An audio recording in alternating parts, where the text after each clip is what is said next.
है आदमीज, welcome back to my channel. So आदमीज, जैसा कि हमने नेक्स्ट एपिसोड में देखा था, जिसू ने जिमिन को एक पावरफुल इंजेक्शन लगा दिया था पॉइजन वाला, जिसमें हर वो सेकेंड में धीरे धीरे जिमिन मरता जा रहा था और उसे दर्द ही नहीं हो रहा था।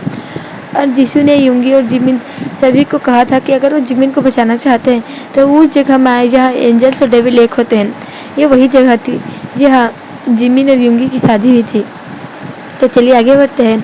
वीडियो में आगे बढ़ने से पहले अगर आप मेरे चैनल पर नए हैं तो चैनल को सब्सक्राइब करके बेल आइकन को हिट कर दें। वीडियो को लाइक करें, कमेंट करके मुझे आपका फेवरेट पार्ट बताएं। अच्छा लगे तो अपने दोस्तों के साथ भी शेयर कर दें।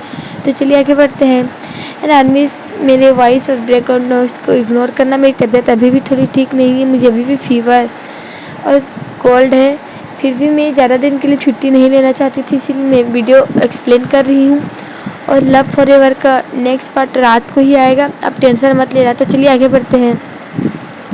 हमें जल्द से जल्द वहाँ पहुँचना होगा।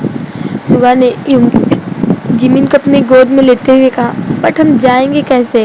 युंगी ने कहा। वो दोनों अपनी मॉम डैड की ओर मुड़े। सॉरी, ये बहुत सिंपल है, काई ने कहा। तुम दोनों को बस अपनी आंखें बंद करनी है और सच्चे दिल से मून गॉडेस को प्रेयर करना है और कहना है कि तुम्हें उस जगह पहुंचना है जहाँ तुम्हारी शादी हुई थी। युंगी, तुम सुगा का हाथ पकड़ लेना। काई ने सुगा युंगी की ओर देखते हुए कहा, ओके ठीक है, युंगी ने कहा। और उन्होंने बिल्कुल वैसे ही कहा जैसा कि काई ने कहा था। और सुगा को जल्द ही एहसास हुआ कि उसके पीठ के पीछे कुछ लगा हुआ है, कुछ हल्का और कुछ भारी जैसा। सुगा ने अपनी आंखें खोली, वहाँ उसके डेविल विंग्स आ चुके थे। मेरी विंग्स, सुगा ने कहा। जरा खुश मत हो, काई ने कहा। अभी तुम्हें हमारे साथ चलना पड़ेगा, काई ने कहा। ओके ठीक है डैड, सुगा ने कहा। और वो सब अपने अपने विंग्स खोलकर उस जगह के लिए निकल गए जहाँ डेविल्स और एंजल एक होते हैं हर 4 साल में। वो वहाँ पहुँचे, वहाँ कोई नहीं था। सुगा ने जिमिन को साइड के ही एक झूले पे रखा और वो उस जगह एक्सप्लोर करने लगा। सुगा, युंगी, जंगकुक, इन तीनों के माइंड में ही सारी फ्लैशबैक एक साथ ही दौड़ने लगी कि वो यहाँ कैसे मरे थे, उनकी बॉडी कैसे शिफ्ट हुई, वो यहाँ किस लिए आए थे, क्या कैसे हुआ था। इससे पहले उन्हें सब कुछ याद था, लेकिन वहाँ आके जैसे वो ये सब अपनी आंखों के सामने ही देख रहे थे। हमारी बहुत से यादें यहाँ हैं, सुगा ने कहा। होगी ने सुगा की ओर देखते हुए कहा, तुम दोनों को अपनी बॉडी एक्सचेंज कर लेनी चाहिए। होबी ने नीचे देखते हुए कहा, अच्छा ठीक है, युंगी ने कहा। अब युंगी को पता था कि वो बहुत जल्दी ड्रैगन में चेंज होने वाला है। उसने एक बार जिमिन की ओर देखा। तुम मुझसे मिल सकते हो, सुगा ने कहा। युंगी थोड़ा सा मुस्कुराया और जिमिन के पास गया। उसने उसके दोनों हाथ पकड़े जो पूरी तरह से ठंडे हो चुके थे। लव, मैं तुम्हें अपने कभी लव कॉन्फेशन नहीं सुना पाया। तुम्हें पता है मैं तुमसे कितना प्यार करता हूँ, लेकिन शायद हम एक नहीं हो सकते। लेकिन जैसा कि डैड ने कहा था कि मैं सुगा के अंदर, यानी कि हम दोनों एक है, तो मेरा प्यार भी तुम्हारे लिए एक ही होगा। मैं आशा करूँगा कि तुम मुझे भूलोगे नहीं भूलोगे ना? उसने जिमिन की ओर देखते हुए कहा। उसने जिमिन के फोरहेड में किस किया, दोनों आँखों पे, और लास्टली उसने जिमिन के ओठ को एक लास्ट टाइम किस किया और उसे अपने गले लगा लिया। मैं तुम्हें कभी नहीं भूल सकता, तुम मेरे हो और तुम मेरे ही रहोगे, उसने सोते हुए जिमिन से कहा और उसे वहीं पर छोड़ दिया। अब ठीक है, युंगी ने कहा। हमें क्या करना पड़ेगा? तुम दोनों अपने अपने दिल पे हाथ रखो, मून गॉडेस से प्रेयर करो कि तुम्हें अपनी असली बॉडी, तुम्हें अपनी असली रूप वापस मिल जाए, काई ने कहा। दोनों ने वैसे ही कहा और जल्दी ही दोनों को अजीब महसूस होने लगा। युंगी जो अब सुगा बन चुका था, उसे महसूस हो रहा था कि उसका शरीर भारी और लंबा होता जा रहा है, उसका चेहरा लंबा हो रहा है और उसके कुछ पीछे निकल रहा है, शायद वो टेल है। और वही सुगा जो अब युंगी बन गया था, उसे भी अपना शरीर अब थोड़ा भारी महसूस हो रहा था और जैसे उसके अंदर अब बहुत सी ताकतें आ गई, ऐसा लग रहा था। दोनों ने अपनी आंखें एक साथ खोली। युंगी मतलब जो सुगा था वो अब यूंगी बन चुका था और उसने खुद की ओर देखा। उससे अपने अंदर बहुत सी ताकत महसूस हो रही थी और उसे खुद को बहुत पावरफुल महसूस हो रहा था। और उसने अपने बगल में खड़े ड्रैगन की ओर देखा। उसने सुगा की ओर गया। सुगा ने अपने सर नीचे किया और उसने सुगा का सर सहलाया। तुम्हें बहुत दिन बाद देखकर बहुत अच्छा लगा, उसने कहा। मेरे बेबीज, कवि ने कहा। और उसने सुगा को हक किया जो कि अब एक ड्रैगन बन चुका था। और उसने यूंगी को भी हक किया। लेकिन बहुत जल्द सुगा ड्रैगन से उसके असली रूप में वापस आ चुका। आप भूले तो नहीं हो ना कि ड्रैगन अपने असली रूप यानी सुगा के रूप में भी वापस आ सकता है। ये बहुत अजीब सा था, मुझे बहुत अजीब फील हुआ, सुगा ने कहा। कोई बात नहीं, इसकी तुम्हें आदत हो जाएगी, काई ने कहा। हम यहाँ आ तो गए बट वो कहाँ है? जंकुक ने इधर उधर देखते हुए कहा। हाँ, अब जिमिन के शरीर भी बहुत ज़्यादा ही ठंडा होता जा रहा है, सुगा ने रवि को बताया। हमें जल्द से जल्द वो एंटीडोट हमें चाहिए ही चाहिए। नहीं, मैं अपने जिमिन को कुछ नहीं होने दूंगा, यूंगी ने कहा। तभी वहाँ एक हंसी गूंजने लगी, वहाँ की लाइट फ्लिकर करने लगी और जैसे ज़मीन हिल सी रही थी। एंजल्स ने अपने कान में हाथ रख लिए थे, उनके लिए वो हंसी बहुत तीखी थी। और वही यूंगी को इन सब से कुछ फ़र्क ही नहीं पड़ रहा था। यूंगी का चेहरा ठंडा और ठंडा और ठंडा होते गया।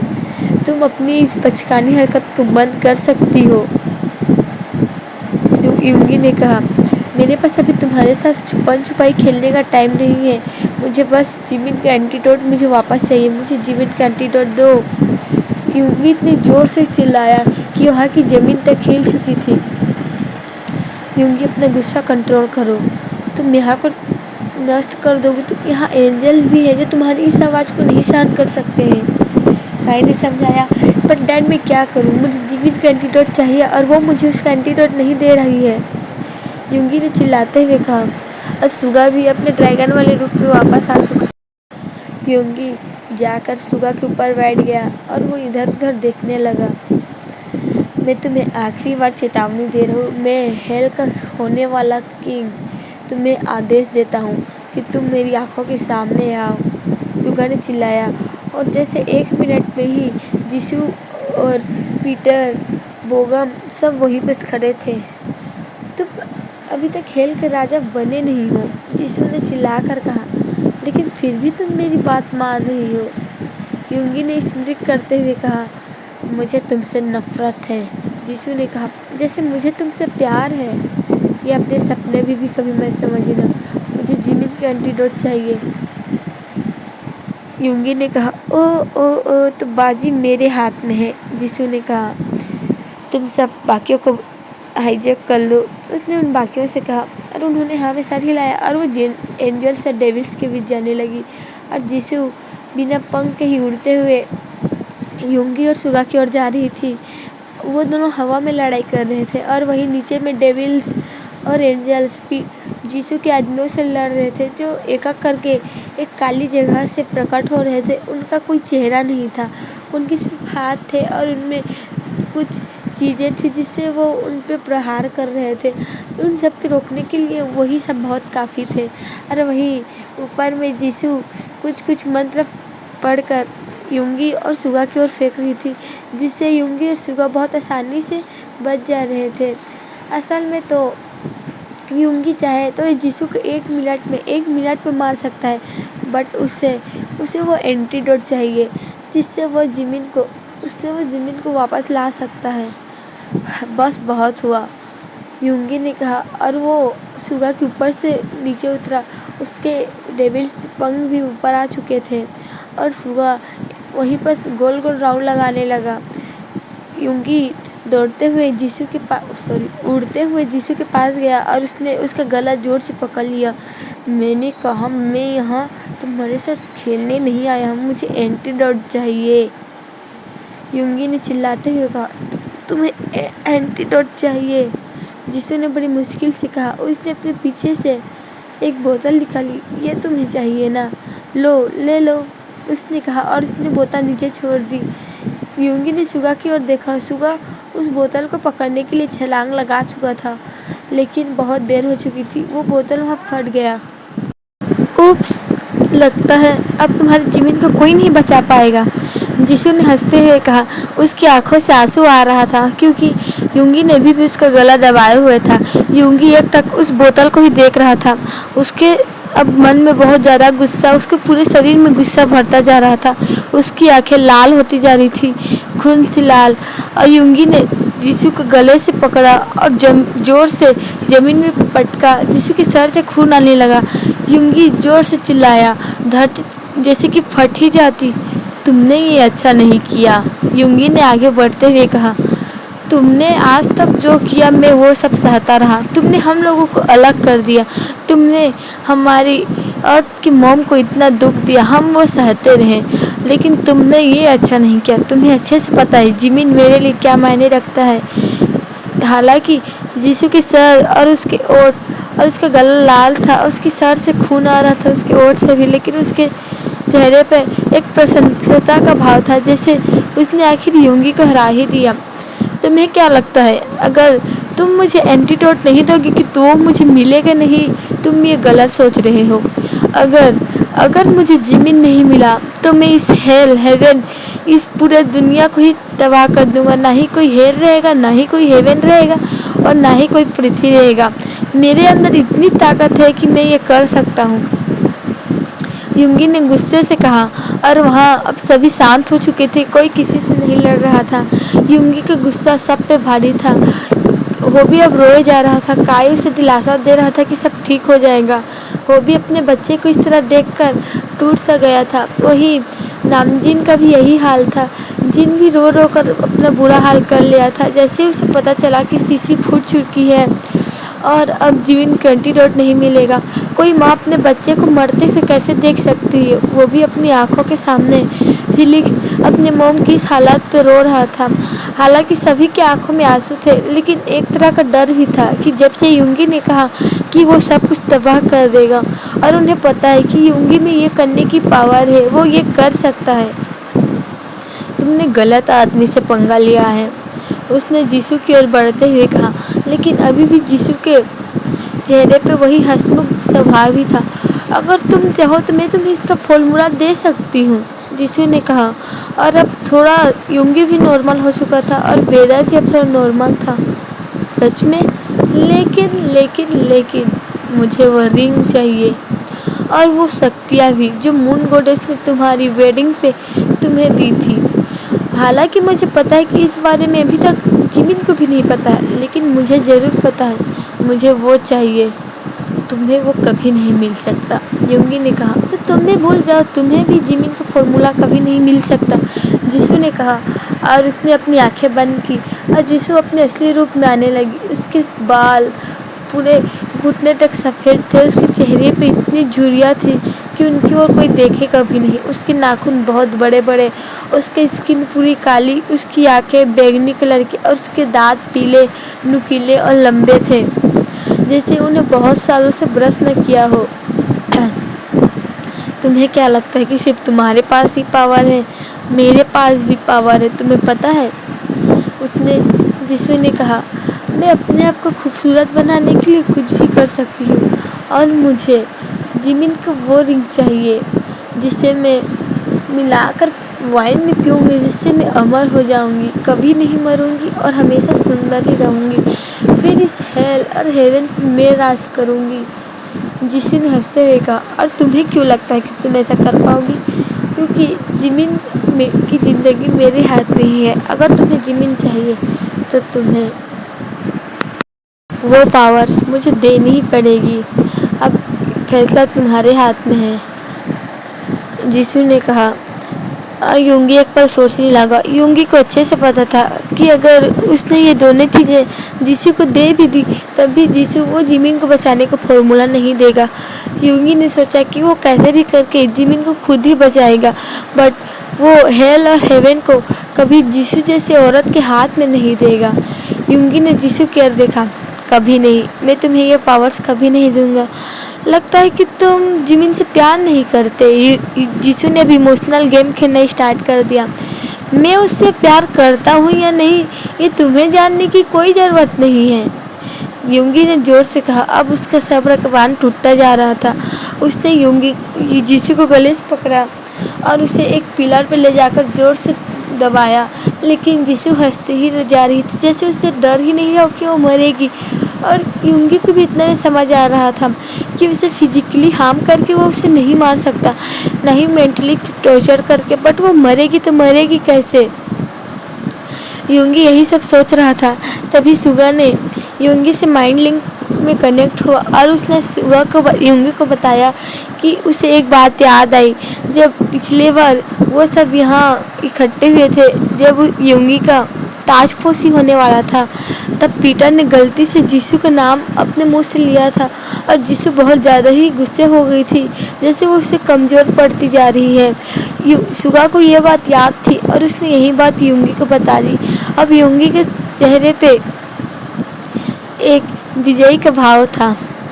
ओके, अब मुझे नहीं तुम्हारी कोई फॉर्मूला की ज़रूरत है और न ही मैं तुमसे कोई विनती करूँगा, यूंगी ने कहा। तुम्हारा मतलब, जीसू ने कहा। अब उसका चेहरा ठंडा और सादा हो चुका था। मुझे पता है तुम्हें किस तरह हराना है, यूंगी ने कहा और उसने अपनी आंखें बंद की। देखते ही देखते वहाँ यूंगी के बहुत सारे रूप, जो कि एक असल में छाया थे, जीसू के चारों ओर एक सर्कल बनाकर खड़े हुए थे। यूंगी ने एक लंबी सांस ली और जोर से चिल्लाया जीसू, और वैसे ही सभी उसकी छाया भी एक साथ जीसू का नाम लेने लगी। जीसू ने अपने हाथ कान पे रख लिए और चिल्लाने लगी, नहीं नहीं, मेरा नाम मत लो, मत लो, मेरा नाम मत लो। जीसू वही कहते हुए तड़पते तड़पते नीचे जा रही थी। यूंगी और उसकी छाया भी नीचे जा रहे थे। आखिर में जीसू इतनी कमज़ोर हो गई कि एक लकड़ी की भाटी नज़र आने लगी। नहीं, प्लीज़ मेरा नाम मत लो, मेरा नाम मत लो, नहीं। जीसू के पूरे शरीर से खून आने लगा था, उसकी स्किन फट रही थी, वहाँ से खून उसके नाक, आँख, कान, मुंह, सर, सभी जगह से, ऐसी ऐसी जगह से खून आ रहा था जैसे जीसू को अपना नाम सुनकर कोई AK-47 से इस पे वार कर रहा हो। नहीं, प्लीज़ प्लीज़ नहीं, जीसू यही कहते हुए उसने अपनी आखिरी सांस ली। लेकिन यूंगी अच्छे से पता था कि जीसू एक वायरस की तरह है, वो इस तरह नहीं मर सकता। इसीलिए उसने अपने हाथ में एक बोतल उत्पन्न किया और जीसू की बची हुई राख को उसमें डाल दिया। उसने उस पर एक बहुत ही मजबूत मंत्र फूका और अपने मॉम डैड की ओर देखा। मुझे अच्छे से पता है कि आप जानते होंगे कि आपको ये क्या करना है, उसने वो बोतल उन दोनों की ओर देखते हुए कहा। जीसू के मरने के बाद वातावरण बहुत शांत लग रहा था। उन्हें ऐसा फील हो रहा था जैसे अब सब कुछ शांत हो गया है और सब कुछ ठीक है। वहाँ पीटर और बोगम भी थे, लेकिन वो सब बहुत चुपचाप थे। बोगम तो जैसे अभी अभी एक गहरी नींद से जागा था और उसे समझ नहीं आ रहा था कि वह आखिर यहाँ कर क्या रहा है। लेकिन पीटर के चेहरे पे एक डर का भाव था। उसने सोचा कि वो चुपके से यहाँ से चला जाता है, लेकिन ऐसा हो नहीं सकता ना। आखिर में ह्यूजिन और फिलिक्स ने उसे पकड़ ही लिया। फिलिक्स नहीं भूल सकता था कि एक बार पीटर ने कैसे उसके मॉम को हरेस करने की कोशिश की थी। तुम्हें तो मैं ही सबक सिखाऊंगा, तुम टेंशन मत लो, फिलिक्स ने कहा। फिलिक्स ने 2 बार ताली बजाई। वहाँ पर 2 गार्ड प्रकट हो गए। इन्हें हमारी जेल की काल कोठरी में डाल दो, और हाँ, सबसे बुरे वाले ने, ये बात याद रखना, उसने उन गार्ड से कहा। उन्होंने हमें सर हिलाया और उन्हें लेकर वहाँ से चले गए। फिलिक्स को हेल में सब जानते थे कि वो हेल का वारिस है और जिमिन और यूंगी का बेटा है। ये बात हेल में सबको पता थी, क्योंकि फिलिक्स हेल और हेवन आया जाया करता था। सब ठीक तो नॉर्मल हो चुका था, लेकिन जिमिन नॉर्मल नहीं था। उसका चेहरा अब काला पड़ता जा रहा था, जैसे जिमिन किसी भी पल मर सकता है। जिन ने जोर से चिल्लाया और अब जाकर यूंगी का ध्यान जिमिन के ऊपर गया। जिमिन, उसने कहा और वो दौड़ते हुए जिमिन के पास गया। उसने अपनी गोदी में ले लिया। प्लीज़ जिमिन, अपनी आंखें खोलो। तुम मुझे इस तरह छोड़ के नहीं जा सकते हो। तुम नहीं जा सकते हो मुझे छोड़कर। Please please Jimin, please. Yoongi ने कहा। अब उसकी आंखों से आंसू आ रहे थे। यूंगी ने अपने बगल में एक प्रेजेंस महसूस की। उसे पता था कि वहाँ सुगा है। जिमिन प्लीज़ प्लीज़ अपनी आंखें खोलो। लेकिन बहुत देर हो चुकी थी। जिमिन काँप रहा था। वो लंबी लंबी सांसें ले रहा था। नहीं नहीं नहीं, यूंगी ने इतनी ज़ोर से चिल्लाया कि वहाँ की ज़मीन पे एक दरार आ गया। मैं जिमिन को नहीं मरने दे सकता। जिमिन नहीं मर सकता। जिमिन नहीं मर सकता। यूंगी ने जोर से चिल्लाया और बादल जोर जोर से गरजने लगे। वातावरण एक बार फिर से काला और डरावना होता जा रहा था। जितने भी एंजल्स वहाँ मौजूद थे वहाँ डर रहे थे। जिमिन नहीं मर सकता। उसने जिमिन को अपनी गोद में लिया और वो आसमान की ओर उड़ता जा रहा था। अगर जिमिन को कुछ हुआ तो मैं इस पूरी दुनिया को तबाह कर दूंगा। ये नहीं हो सकता। यूंगी के गुस्से से अब सब तरफ आंधियाँ तूफान सब आने स्टार्ट हो गए थे। जैसे एक पल के लिए पृथ्वी तो उड़ ही जाती। हेल और हेवन भी नहीं रहते तो एंजल्स और डेविल्स का क्या क्या। नहीं यूंगी रुक जाओ बेटा, रुक जाओ, होबी ने चिल्लाया। काई ने होबी का हाथ पकड़ा। यूंगी शांत हो जाओ डैड, मुझे मेरा जिमिन चाहिए वरना मैं सब कुछ तबाह कर दूंगा। यूंगी एक बार फिर चिल्लाया और इस बार एंजल्स को सांस लेने में प्रॉब्लम हो रही थी। यूंगी के गुस्से की वजह से ऑक्सीजन भी अब कम होता जा रहा था। डैड प्लीज़ मुझे जिमिन चाहिए, यूंगी एक बार फिर से चिल्लाया और वहाँ की ज़मीन में एक बार फिर से दरार आ गया। लेकिन तभी आसमान साफ होता गया। यूंगी अभी भी गुस्से में था लेकिन आसमान साफ हो रहा था। वहाँ एक रोशनी आई लेकिन किसी को भी समझ नहीं आ रहा था कि वो रोशनी क्या है। और यूंगी अब बहुत ज़्यादा कमज़ोर महसूस कर रहा था। उसके पंख इतने भारी हो चुके थे कि उनके लिए अब आसमान में रुकना बहुत मुश्किल हो रहा था। वो बहुत मुश्किल से ज़मीन को लेकर नीचे आया और वो अपने घुटनों के बल बैठकर अपने सर नीचे कर लिया। लेकिन वो एक यूंगी नहीं था जिसने ये किया था। वह सभी इसी तरह थे। सभी अपने घुटनों के बल बैठे हुए थे और अपने सर नीचे हुए किए हुए थे। तभी एक मधुर आवाज़ कानों में सुनाई दी। जो वो आज को सुनकर किसी के भी रोग दर्द पीड़ा सब ठीक हो जाते। यूंगी, उस आवाज़ ने मीठी आवाज़ में कहा, तुमने ऐसा कैसे सोच लिया कि मैं तुमसे तुम्हारे जीवन को दूर कर दूंगी? ऐसा कभी भी नहीं होगा। मैं दो प्यार करने वालों को कभी एक दूसरे से दूर नहीं कर दूंगी। लेकिन मुझे माफ़ करना, उस मीठी आवाज़ ने कहा कि मैं तुमसे तुम्हारे जीवन को छीन रही हूँ। मुझे पता है कि तुम जीवन के बिना नहीं रह सकते, बट तुम्हें जीवन के बिना रहना ही होगा। तुम्हें जीवन के बिना रहने की आदत डालनी होगी। मैं तुम्हारे जीवन को यहाँ से ले जाने आई हूँ। मैं मून गॉडेस हूँ, उस आवाज़ ने कहा। यूंगी ने अपना सर उस आवाज़ की ओर किया। वहाँ कोई नहीं था। वहाँ एक रोशनी थी और उस रोशनी से ही आवाज़ आ रही थी। यूंगी ने अपनी आंखें बंद की, ज़मीन के कलाई को जोर से पकड़ा और मून गॉडेस की ओर अपनी लाल आंखों से देखते हुए कहा, आपने ये कैसे सोच लिया? आपने ये कैसे सोच लिया कि आप जिमिन को यहाँ से ले जा सकती हो? नहीं, जिमिन को मुझसे कोई दूर नहीं कर सकता। कभी नहीं, कभी नहीं, कभी नहीं।